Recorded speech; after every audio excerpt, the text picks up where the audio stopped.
ছাত্র জনতার তুমুল আন্দোলনের মুখে পতন হয় আওয়ামী লীগ সরকারের। সেই সঙ্গে পদত্যাগ করে দেশ ছাড়তে বাধ্য হন শেখ হাসিনা। তবে ক্ষমতায় থাকাকালীন সরকার পরিচালনায় গুরুত্বপূর্ণ ভূমিকা পালন করে এসেছে আমলা তথা সচিবরা। বিশেষত গুরুত্বপূর্ণ মন্ত্রণালয়গুলো বরাবরই বিশ্বস্ত সচিবদের পদায়ন করতেন তিনি। এর মাধ্যমে মন্ত্রীদের পাশ কাটিয়ে সচিবদের মাধ্যমে চালানো হতো বিকল্প সরকার।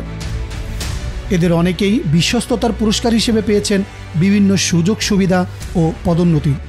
শুধু তাই নয়, অবসরের পর বেশ কয়েকজন আমলা আওয়ামী লীগের টিকেটে করেছেন জাতীয় নির্বাচন, বনে গেছেন সংসদ সদস্য।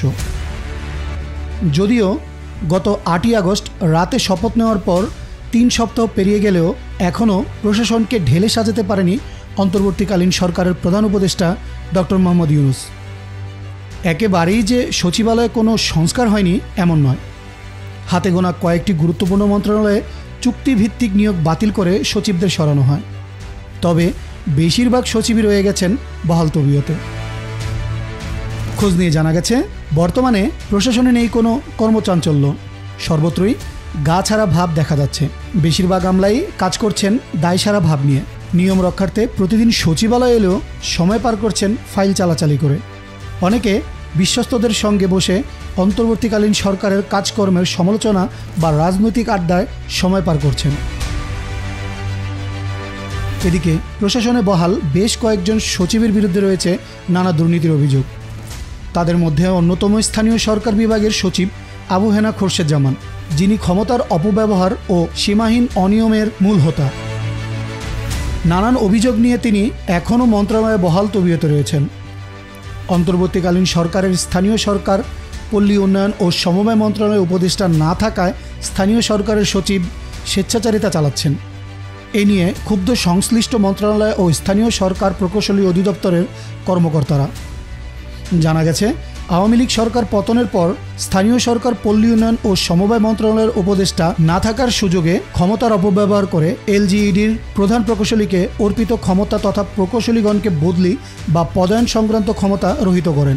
রুলস অব বিজনেস অনুযায়ী প্রতিটি নীতি নির্ধারণী বিষয়ক কাজ সংশ্লিষ্ট মন্ত্রী বা উপদেষ্টাকে অবহিত করার বিধান রয়েছে। কিন্তু স্থানীয় সরকার বিভাগের সচিব আবু হেনা মোরশেদ জামান উদ্দেশ্য প্রণোদিত হয়ে মন্ত্রণালয়ের উপদেষ্টাকে অবহিত না করে এলজিইডির উপর অর্পিত ক্ষমতা রহিত করেছেন। এর ফলে স্থানীয় সরকার প্রকৌশল অধিদপ্তরের মাঠ পর্যায়ে প্রশাসনিক বিশৃঙ্খলা সৃষ্টি হবে ও বার্ষিক উন্নয়ন কর্মসূচি বাস্তবায়নে মারাত্মক বিঘ্নের সৃষ্টি হবে।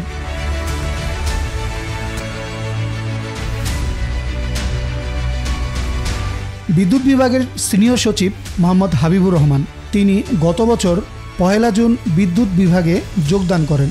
পাশাপাশি বিদ্যুৎ খাতের রাষ্ট্রায়ত্ত 8টি কোম্পানিরও চেয়ারম্যান মোহাম্মদ হাবিবুর রহমান। অভিযোগ রয়েছে, নতুন বিদ্যুৎ কেন্দ্র অনুমোদন, উন্নয়ন প্রকল্পে কেনাকাটা, ঠিকাদার নিয়োগ সহ বিভিন্ন ক্ষেত্রে তিনি দুর্নীতির সঙ্গে জড়িত ছিলেন। সাবেক বিদ্যুৎ প্রতিমন্ত্রী নসরুল হামিদের বিশ্বস্ত এই সচিব নানাভাবে প্রচুর অর্থবিত্তের মালিক বনে গেছেন।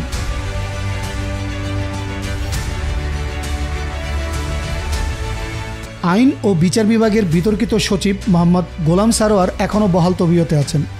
শেখ হাসিনার বিশ্বস্ত এই সচিবের বিরুদ্ধে রয়েছে নানা অভিযোগ। শেখ হাসিনার বিরুদ্ধে চলমান আন্দোলনের সময় গোয়েন্দা সংস্থার অফিসে 6 জন ছাত্র সমন্বয়ককে আটকে রাখা ও তাদের বিরুদ্ধে ডিবি প্রধান হারুনের নানা কর্মকাণ্ডের তথ্য ফাঁস হয়েছে শেখ হাসিনার পতনের দিন। গণভবন থেকে 5ই আগস্ট 2 জনের তথ্য আদান প্রদানের নথি উদ্ধার করা হয়। এছাড়া তিনি সচিব হিসেবে বহাল থাকা অবস্থায় সাবেক প্রধান বিচারপতি অন্তর্বর্তীকালীন সরকারের বিরুদ্ধে জুডিশিয়াল কু করার ব্যর্থ চেষ্টা করেন।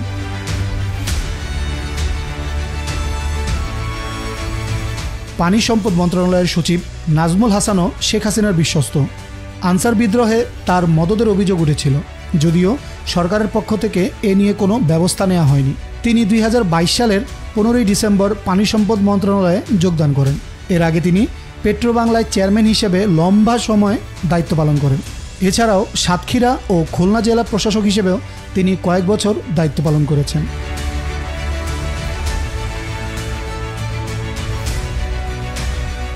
বাণিজ্য মন্ত্রণালয়ে মোহাম্মদ সেলিম উদ্দিন গত 19 মে সচিব হিসেবে যোগ দেন। শেখ হাসিনার বিশ্বস্ত এ আমলা এর আগে পল্লী বিদ্যুতায়ন বোর্ডের চেয়ারম্যান এবং মৎস্য ও পানি সম্পদ মন্ত্রণালয়ে সচিব হিসেবে দায়িত্ব পালন করেছেন। এছাড়া তিনি বিভিন্ন সময় জ্বালানি ও খনিজ সম্পদ বিভাগ, পরিকল্পনা মন্ত্রণালয়, স্বাস্থ্য ও পরিবার কল্যাণ মন্ত্রণালয়, বিদ্যুৎ বিভাগ, বাণিজ্য মন্ত্রণালয় এবং শিল্প মন্ত্রণালয়ে বিভিন্ন গুরুত্বপূর্ণ দায়িত্ব পালন করেছেন।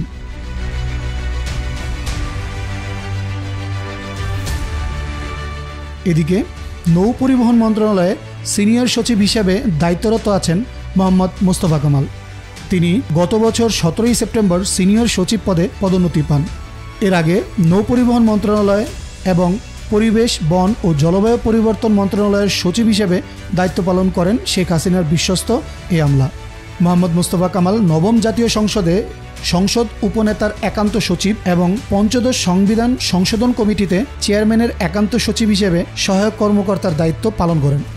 চাকরি জীবনে তিনি জ্বালানি বিভাগ, পেট্রো বাংলা, তিতাস সহ অনেক রাষ্ট্রায়ত্ত সংস্থায় ছিলেন।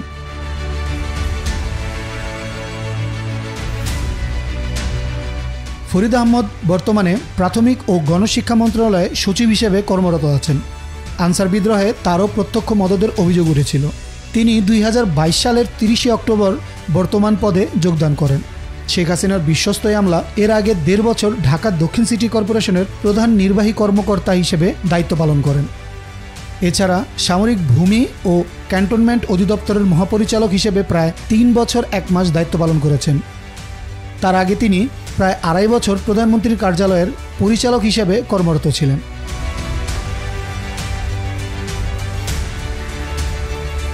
এছাড়াও তথ্য ও সম্প্রচার মন্ত্রণালয়ের সচিব মোহাম্মদ হুমায়ুন কবির খন্দকার, আইন ও বিচার বিভাগের সচিব মোহাম্মদ গোলাম সারোয়ারের নামেও রয়েছে নানা অনিয়ম ও দুর্নীতির অভিযোগ। এমন প্রেক্ষাপটে সংশ্লিষ্টরা বলছেন, অন্তর্বর্তীকালীন সরকারের প্রায় 4 সপ্তাহ পেরিয়ে গেলেও পুরো প্রশাসনকে ঢেলে সাজানো সম্ভব হয়নি। পুরনো আমলাদের সরানো তো যায়নি, বরং বিভিন্ন সংস্থায় নতুন নিয়োগের ক্ষেত্রেও ঢুকে পড়ছেন হাসিনার বিশ্বস্ত অনেকেই। তবে স্বস্তির খবর হলো, স্বরাষ্ট্র মন্ত্রণালয়ের জননিরাপত্তা সচিব, পররাষ্ট্র সচিব সহ বিতর্কিত কয়েকজন আমলাকে অব্যাহতি দেওয়া হয়েছে গত 2 সপ্তাহে। এছাড়া চুক্তিভিত্তিক নিয়োগপ্রাপ্ত 9 জন সচিবের চুক্তি বাতিল করে অবসরে পাঠানো হয়েছে। তবে প্রশাসনের সংস্কার প্রয়োজন, আর এই সংস্কার যত বিলম্বিত হবে তা ততই ঝুঁকিপূর্ণ হয়ে উঠবে অন্তর্বর্তীকালীন সরকারের জন্য। সাইফুল ইসলাম জয়, বার্তা সরণি, ঢাকা।